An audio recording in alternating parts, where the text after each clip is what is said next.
Right, so if we go back into preferences to the IP addresses, I'm going to add another IP address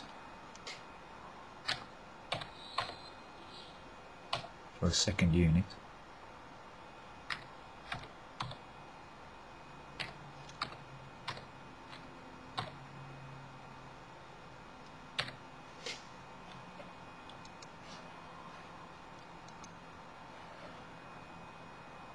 And reinitialize the network. Okay, so on the left you see that we've now got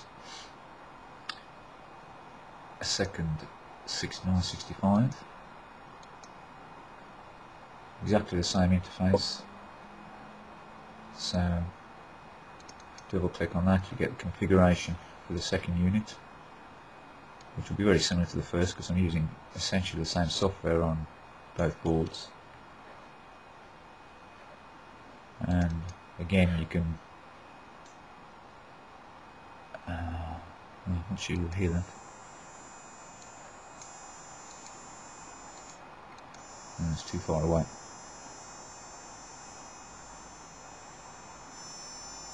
But he's actually making a noise.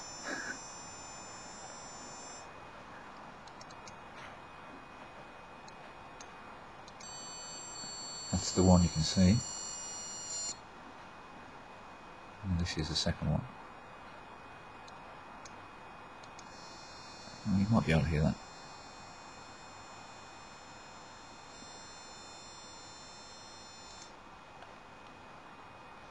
So you've got exactly the same functionality, but now you're talking to two different units. And you might have noticed that there's actually 3 units in the network now. There's a 1968 there. Now, 1968 hasn't got Ethernet capability.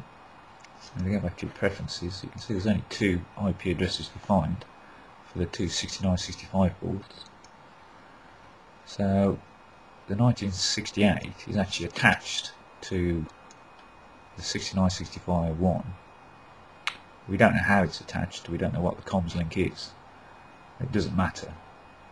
And so we should just be able to click on that and we can see what the temperature is on the 1968. Display it.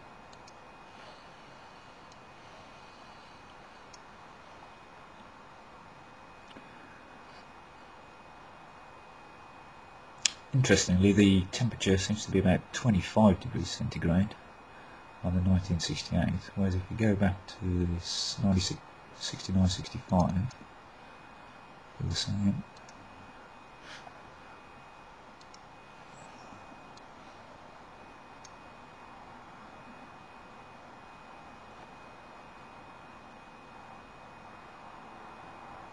You see the temperature is more like 40 degrees centigrade.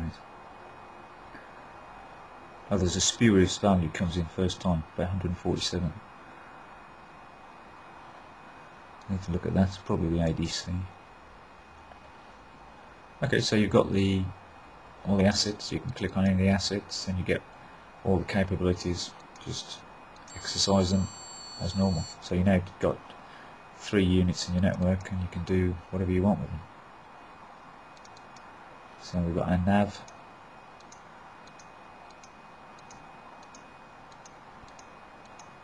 Is exactly the same on the 1968. So you can have any number of nodes on your network on any network.